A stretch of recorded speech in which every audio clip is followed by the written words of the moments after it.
Hi guys, Kelly here from BodyFit Solutions. I am going to go through today a few exercises that are really helpful around the hip, the knee and the ankle area so that we can alleviate knee pain, hip stiffness, potentially back pain. This is kind of my go-to warm up, loosening up drills, maybe before a workout or just if I'm feeling particularly stiff on the day. I would advise that you do some of the releasing techniques that we support, so you can go back to our previous videos on releasing muscles, myofascial release, and do a bit of that if you are very stiff, and then go into the dynamic flowing exercises.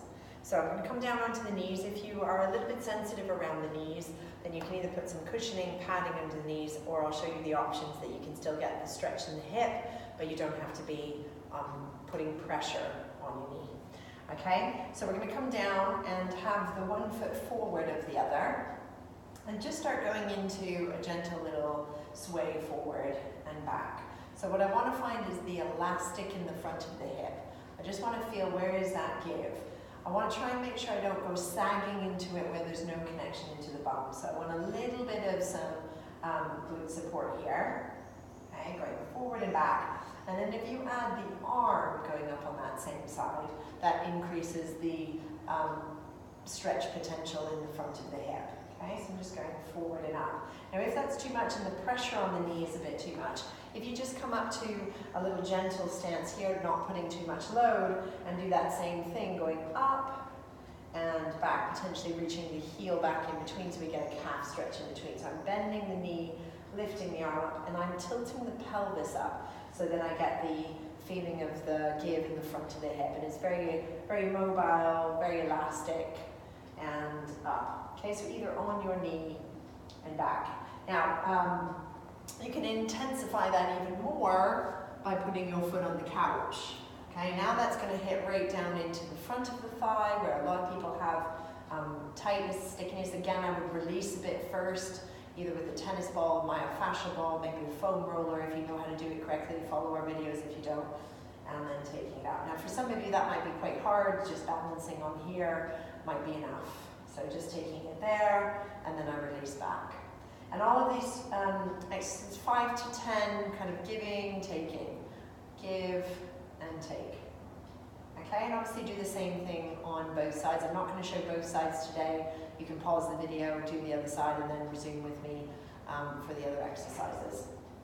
So I'm going to change legs for doing the next exercise. Okay, so this is more of a mobility around the hips now. Okay, so I'm going to go into that forward and back, and then I'm going to start to add rotation.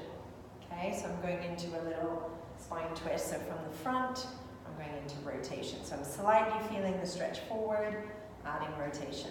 So all of these kind of 5 to 10 repetitions. So I would do all of this on one side, then I'm going to go into a little side stretch. So this is hitting now the side of the hip. So I've got the front of the hip as my arm goes up. I've got a little bit around the front and side of the hip as I go into rotation, and then I'm hitting up the side of the leg. Okay, again, if that is too much on the knee, you can come up, have that little balance, go into a little rotation that way, and a little side bend that way. So you're not loaded on the knee.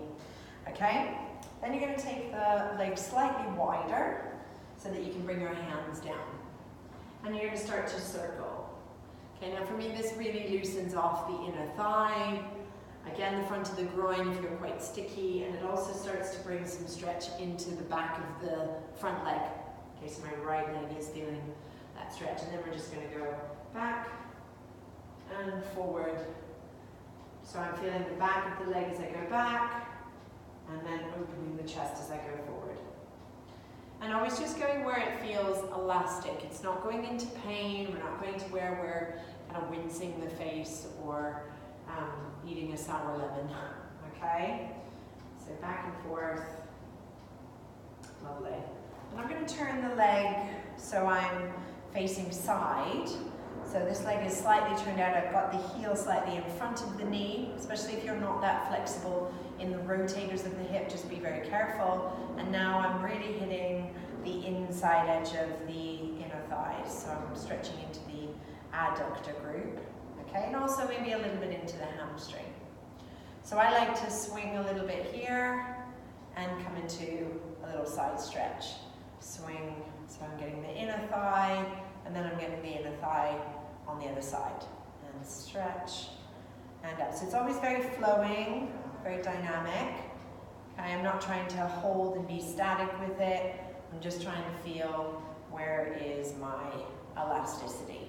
Good, so I want you to do that on the other side, so the hip mobility ones with your legs slightly wide, circling around, yeah, going across and over. So if you pause the video, rewind it, and do it on the other side, that would be awesome. Okay, from there I'm going to go into a little quadruped position, and then taking it into a little downward dog. And I love this just for mobilizing the ankles. Again, do the foot relief stuff first. The knees are slightly bent so that I can get a little bit more give in the shoulders. I don't want to be rounded here with straight legs.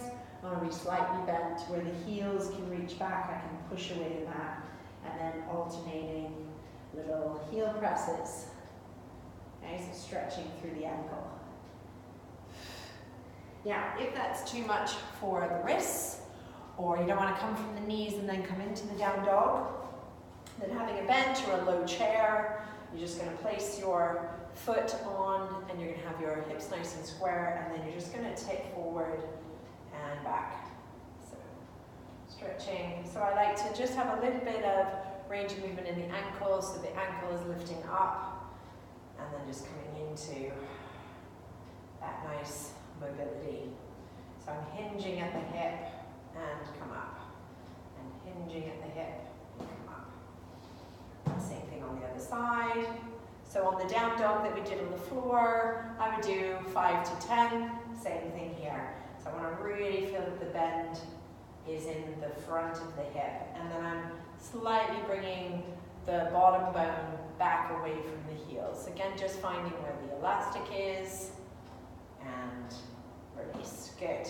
Then we're going to go into the rotators. So I'm just going to cross my leg over here. And for some of you, you'll feel the stretch just by doing that. You'll feel it in the rotators. I've got my right leg crossed. You're going to feel it in that bum. If you feel that you're slightly more flexible, you can just tip your body forward and back slightly. Forward and back. Again, 5 to 10 times. Okay, this is really good after you've done your myofascial release. Okay, so this is if you practice quite a lot of that releasing and you just want to kind of go a little bit more into the mobility stuff. Having a combination of the two is quite good. Just on the other side. Also a nice version of this little rotation exercise is done on the floor, but sometimes in the sitting position that might be more accessible for you. So coming into the right leg cross, the right knee over, the right ankle over the knee, and then bringing the leg up. You can either hold or have it resting on a ball. That's quite nice, and then you can move it in and out. But what I don't want to do is be strained in the upper body to go there. And then you can just rock it gently side to side. And then do the same on the other side, crossing over. Just notice the difference. Okay? My left side is much tighter than the right. So I want to spend a little bit more time there. I want to spend a little bit more time releasing into that tissue. And it's always nice to do a little bit of a rotation through the hips. So I let the legs go side, let the head go the other way, come through the middle, and over the other side. Again, notice the difference in sides. Are we balanced? I can go much further over that way than I can go that way. So I want to take a bit more time going to my right.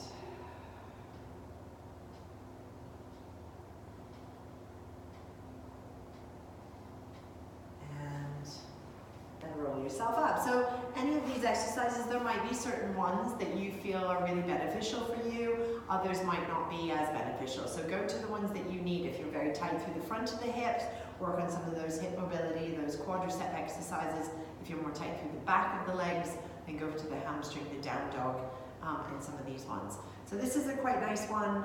It's kind of a pseudo mermaid if you've done Pilates before. And we're just going to rotate and back. So flossing through the leg. So I'm turning the heel bone inwards and outwards. In and out. Now I'm feeling a few things. I'm feeling some of the inner thighs and the hamstrings on this side, but also I'm feeling the rotator of my left leg, like I did in those last exercises. So I'm just giving you a few options really to work with, and I always like to have a full repertoire of exercises that I can go to, and just to notice which ones are going to really benefit me on that particular day, or for a period of time. So this one has been my go-to exercise to really release some stickiness in my hip. I can really feel the difference in sides when I do this. Okay, and another really good quadricep exercise, if the ones kneeling are not that happy, or you don't want the weight bearing, is just to lie on your side with your knees bent. And I just hold the front of the ankle. You might want a belt or a strap if it feels like it's a bit too tight to get it behind. And then keeping the knee level with the hip, just gently bringing it behind you. Breathing, watching that the knee isn't lifted up. If you're tight, that'll often be the case. We just want to let the knee kind of drop as you're gliding it backwards. And also making sure the pelvis is slightly tucked up towards your navel, so that your back isn't arching as your leg is going back. So obviously do that on both sides. I'd come in and then come out. And this is taking a lot of the pressure off of the front of the knee. If you're really tight through the front, you just got to tread carefully that you're not pulling into pain.